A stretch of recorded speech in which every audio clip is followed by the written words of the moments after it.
interested in strongman and you got some equipment, maybe you found a place to train. Now what do? You can get a coach or you can train yourself. Now, you know us, we're always going to tell you that you should get a coach. It's going to save you a ton of time. But for a lot of you, especially if you're watching this video, maybe you're not ready to commit to getting a coach yet.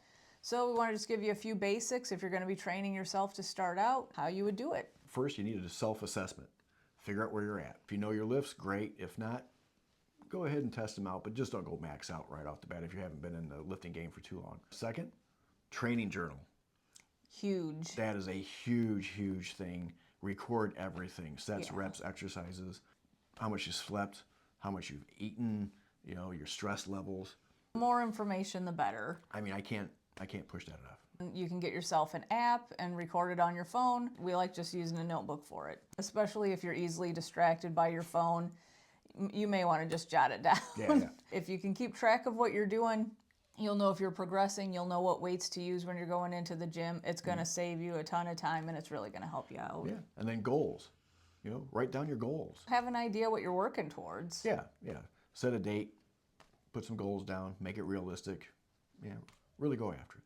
Lifting, what do you want to do? Well, first you want to build a good solid base if you don't have one already. What do I mean by that? Multi-joint compound movements, like say squat, deadlift, power clean, barbell row, overhead press, pull-ups, bench press to a lesser degree. We don't really do bench in strongman. Basically have your program or your routine based around these exercises to begin with for at least 6 months. Okay, and then when you actually start doing everything else, you keep those exercises in as well. But you want to build a good solid base first. So you get a good base down. Been at it for a few months. What do? Well, you want to get into strongman. All right. Well, there's 3 main events that I like to train people on almost immediately after their base. And that I call them the strongman big 3, or at least my strongman big 3. So it's log, farmers, and stones. There's obviously way more events in strongman than those 3. However, getting good at those 3 in the beginning, I think, has a lot of carryover to other events. The other thing to consider is recovery. People think they need to work out all the time. Yeah. like all the time. They don't need that. So think quality over quantity. So if you're working out 5-6 days a week and you're not making any progress, we've seen this time and time again, cut it back. Do 4 days a week, 3 days a week, but hit it hard. Yeah. Okay? Think quality, not quantity. Your PRs will just start popping up. Oh, yeah. Schedule deload weeks. And what we mean by that is taking a back off week. You know, you're hitting it hard for like 3-4 weeks. Schedule a week that, you know, take a step back a little bit. Just go through the motions. You know, 50% volume and intensity. You might think that, oh man, I'm wasting my time. I'm like, what am I doing? No. You're giving the body the break that it needs. Okay, so if you don't schedule a break, your body will schedule the break for you, and you'll have a longer layoff. Just saying.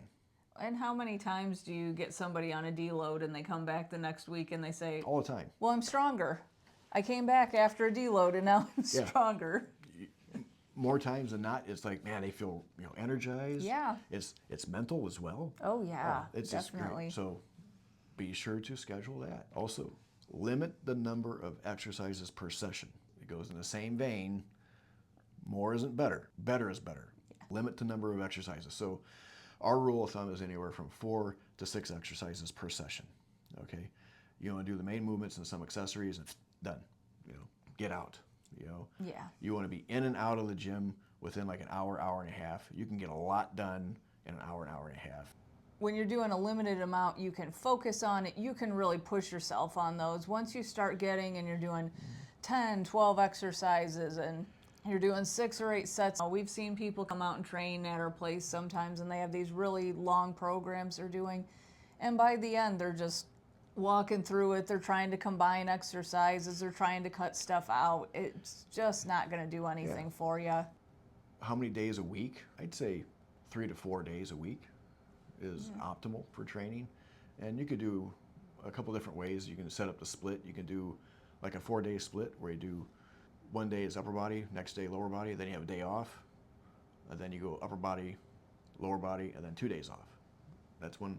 Another one is you can do like a 3-day split, where it's like say Monday, Wednesday, Friday, and you alternate upper body, lower body, upper body, lower body, down like that. Or you could also do like a 3-day split of where you do an upper body session and then a lower body session, and then give yourself a little bit of time, and then do like a full body event session.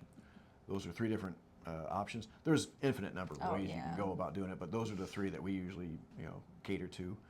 So that's kind of our take on how to get started. And again, we'll tell you a coach is really going to help you out, but just to get started, this is just some good advice to get you going anyway, and we'll see you in the next one.